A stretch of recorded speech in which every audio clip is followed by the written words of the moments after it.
Dude, that was almost 1 day headhunter. Almost. Almost got the PB. Ooh, this is good rolls. Hey guys, so I want to make a pretty short video on how I farmed Headhunter in 26 hours on League Start, all on live stream from start to finish. And I almost was sub 24 hours, but I was testing some different stuff out, especially with the League mechanic to see what was worth it. But I should have stuck with Legion, since Legion is the best thing, or one of the best things to do day one. Of course, there's still other stuff like Sanctum, which is apparently still pretty decent after the nerfs. But yeah, I want to go over all the strats I used, everything I did in those 24 hours to achieve, roughly 80 divines in that first 24 hours, which is pretty hard on League Start because it's hard to juice. You don't really have scarabs. You have to complete your whole atlas, which takes a lot of time. So yeah, I want to go over everything in this video. The first thing I want to say, I did just use my strats that I just post in my Google sheet like I always do. So like, it's not like I can just hit or anything. This strat was right here, Easy Legion. This is what I did for essentially like 10 hours or 12 hours straight. Yeah, so I always post my strats in the Google sheet. So if you're wondering what I'm doing, this was the exact strat I was using. Whereas essentially you're taking Nico nodes and you're taking Shrine nodes because it's early in the league, character is weak. I think you're just taking full Legion and that's it. You're just doing Legion. That's the whole strat. Very, very simple, very effective. You get tier 17 jobs, which you can sell or run. It's Fortress, which is very, very valuable early on, anywhere from like 80 chaos to 1 divine. And of course, you could also run them yourself because Fortress drops Yoke, which is quite expensive, usually like 10, 15, or 20 divines, depending on the meta. So first things first, what I did is just do a full Atlas completion or near full. So usually, at least what I believe to be most optimal is go for like a 126 Atlas completion. 126 essentially means having every favorite slot but the feared, and mostly skipping every Maven invite. But this time around, I did do some Maven invites, which I would usually skip. So I'll usually buy like a cheap carry for like Cortex or like Elder Slayers or Elder or whatever, just to quickly get it done. It's more time efficient. But I couldn't find it this time around, so I just did it myself. It's not that much worse. You lose like 1 hour, but of course, every hour does count when you're trying to rush. So that's a typical 126 completion, but because I did some Maven invites, I ended at 129. Of course, that does include every unique map. So unique maps can be pretty tricky. Usually you want to try to finish the expensive ones with your Keurig missions and then buy the cheap ones on trade. The cheap ones on trade can be like 1 or 2 chaos, and the expensive ones can be like 40 plus chaos. So it's important when you're doing your Keurig missions to always run the unique maps that are expensive. Stuff like Putrid Cloister, stuff like Coward's Trial. You want to make sure you complete stuff like that because those are expensive. And then like the cheaper ones, stuff like Pills of Rune, you can just not do this on Keurig because doesn't really matter. You can just buy for like 2 chaos anyway. So yeah, I guess to start things off, I did my Atlas Rush, which I made a video on the day before, and I mostly followed this, except I did spec out of June. So my Slammer guy was so strong that I really didn't feel like I need the gear from June. And Gambling is also so strong this patch because there's no town upkeep or it's optional. So I just used all my gold for Gambling and had insane gear from white maps. And I really didn't feel like the June value was there. It was just for EXP. So I decided to skip it, which is, both a negative and positive. The negative is you will be lower level. The positive upside of that is you're going to complete your Atlas way faster because doing June every map, it does slow you down. So yeah, I did end up not spending the June and just going for the full Atlas, rushing for Destructive Play because it's very good for map sustain. And then I did go down here and get like more map sustain as well. I did spec into Conquered Conquerors, Remnants of the Past, and Vivid Memories to get those map drops so I can run those Maybe Witnesses to get those favorite slots, because favorite slots are very, very important if you're trying to, play one map. If you don't have favorite slots, you aren't going to sustain, one map. You're going to have to run different type of maps, use Horizon Orbs, and get kind of messy. Anyway, I did start with 2 stones, and my first strat was just doing Canyon Legion. So why Canyon Legion? So I think Canyon is actually probably the second best Legion layout. Almost kind of matches Dune and Valley, to be honest.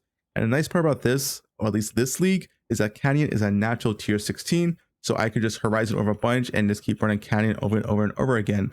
Now, I couldn't do it forever. I did eventually run out of Horizon Orbs, but it was quite nice while it lasted. When I eventually ran out and I was like, okay, I need to get my 4 stones, I started going for the 4-stone progression. So I probably made like 10 or so divines doing that Canyon, upgraded my gear a little bit, and then I went for the 4 stones. And after the 4 stones, of course, I got all my favorite slots and then went for pure Dunes Legion. I made countless of videos about this over the years of why Dunes Legion is so good in the first few days. And even after the first few days, it's still very, very good. But essentially, you just get a ton of different type of loot. You get emblems, which are worth quite a bit in the first day. The value does go down, but it's still quite good. Like Marismith can be like 25C, Templars like 20C, and like 2 days after like 10C each. You also get 6 links. 6 links are extremely valuable day one. and a little bit valuable day 2, and then day 3 they kind of tank. Like you can get a lot of 6-links that cost anywhere from 1 to 2 divines.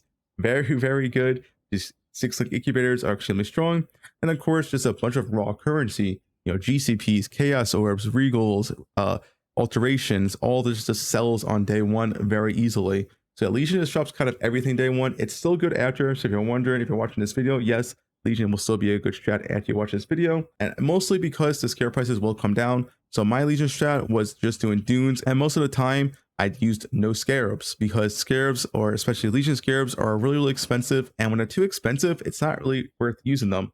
I believe the polished scarab went up to like 10 chaos at one point, and the rusted scarab was like, you know, 4 or 5C. At 4C, it's like a little bit kind of worth it. At 5C, it's not. So yeah, when I was getting to 2 or 3C, I was using them. At 5C, I was not using these. And the polished scarab, when they were like 10C plus, I was definitely not buying it, because in my opinion, that's just not worth it. You can just keep running the same map over and over and over again. It's not like you need to invest like 20 chaos into a map. Also, Legion did get buffed this patch because they buffed the map device, or the Keurig mission, where it's now 2 legions, for 7 chaos, instead I believe before it was 1 legion for 5 chaos. So for 2 more chaos, you're getting 2 legions in addition to your 1 guaranteed legion. So just doing Alch and Go, you're getting 3 legions a map, which is already good enough. I feel like Legion this time around was way stronger than it was in Settlers, at least in my experience. Yeah, still very, very good for Alch and Go strat, and eventually when the scarabs go down on price, you can also just buy the scarabs and make it even stronger. Another nice thing about Legion is that it does drop tier 17 maps quite often, and it is Fortress, and Fortress is always a valuable tier 17 map throughout the league. It does drop Yoke of Suffering, it's the easiest tier 17. It's also quite nice for some strats because the barrels do drop quite a bit of loot in that map. Yeah, that was mostly the strat. Now I did mess around with other stuff. I did mess around with the box strat, which I found was like good. You do need to use containment now. The regular boxes are nerfed, which I don't think are worth anymore. But it kind of took like too long to clear a map to where it wasn't efficient enough for me to justify it over doing Legion. And it kind of requires tier 17 to get the full value. And my character wasn't that strong because I essentially gimped my character to save up for Headhunter. So my character before Headhunter was probably worth a max like 5 divines. There was a relatively weak character that could clear tier 17s, but not like at a fast rate or a comfortable rate like I would die in tier 17s, but I would still kill the boss every time. I will try containment now probably over the next few days because my character is a lot stronger now, especially with Headhunter, and I can start upgrading my character's gear, especially the weapon. I didn't try Expedition, but Expedition is still very strong if you want to try it yourself or if you just like it. And I also did mess around with the Egon's memory missions. These really didn't seem worth it. Maybe there's more stuff to figure out here, but at least when I tried it out, this really wasn't all that good. Sometimes you could get like random bonus legions, and that was probably the best thing, but everything else was kind of like mid.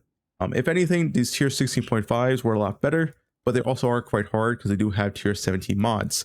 So I do have a few of these as well. And I was running these with boxes because I was rolling more currency and then running the full containment scare in tier 16s. And that was decent, but it's definitely better than tier 17s, at least in my experience. So maybe I'll try Legion to tier 60.5s as well. Maybe it's pretty good in there. Don't really know. There's definitely a lot more strats to test over the next few weeks, which I will be doing, of course. I will be posting on YouTube and posting my Google Sheet as well.